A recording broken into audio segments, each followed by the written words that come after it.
Eleições presidenciais dos Estados Unidos. Vamos entender ou tentar entender um pouco como se dá.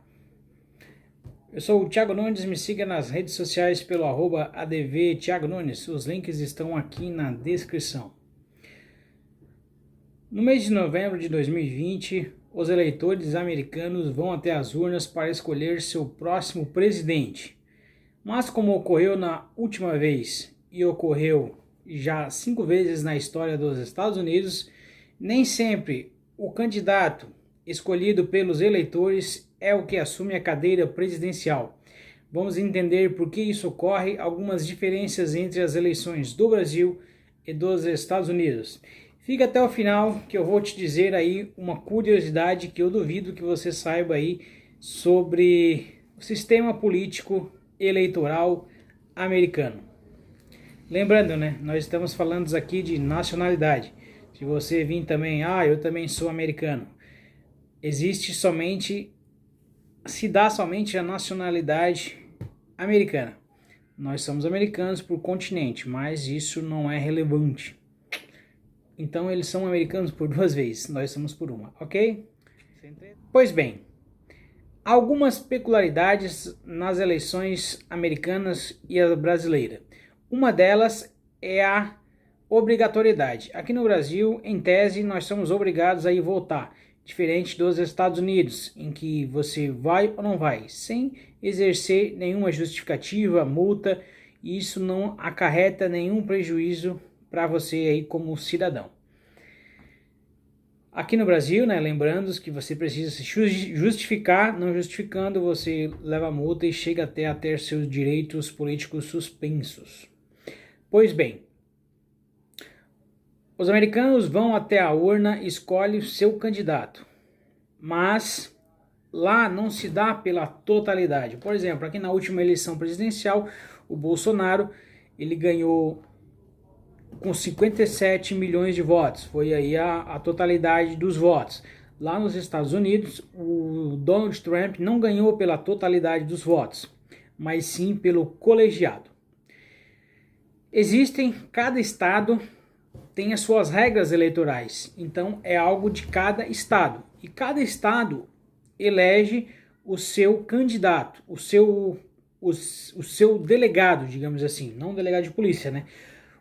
É um membro que vai fazer parte de um colegiado. E esse grupo de colegiado é quem vai escolher o novo presidente da República. Vamos voltar um pouquinho, lembrar por que é assim. Na independência dos Estados Unidos existia aí 13 colônias. E essas colônias, quando se deram independente da Inglaterra, eles não queriam que houvesse um ditador no poder.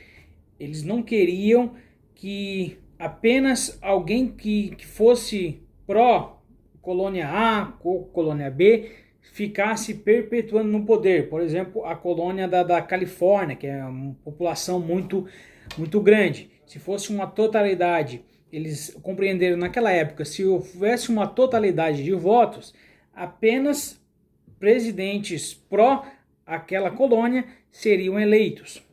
Então, visando isso, eles criaram alguns métodos. E fazendo parênteses aqui, né, isso deu muito certo porque é uma das poucas, ou se não ser a única democracia do Ocidente que não passou aí por nenhuma ditadura.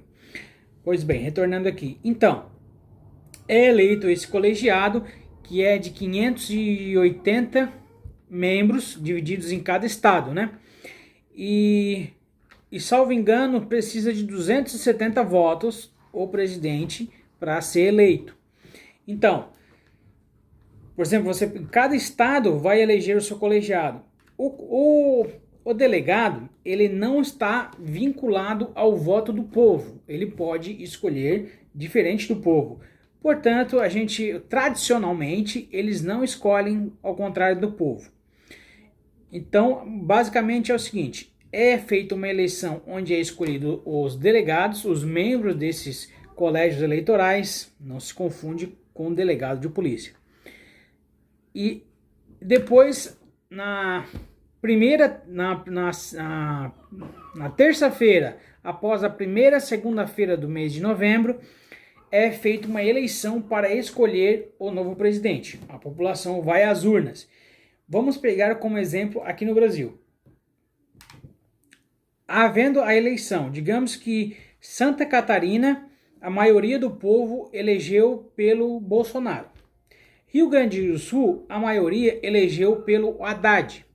Então, os membros do colegiado de Santa Catarina não estão vinculados ao voto, mas eles sempre acolhem a intenção do povo. Então, eles votam pelo Bolsonaro. Rio Grande do Sul, por exemplo, vota pelo Haddad, o colegiado.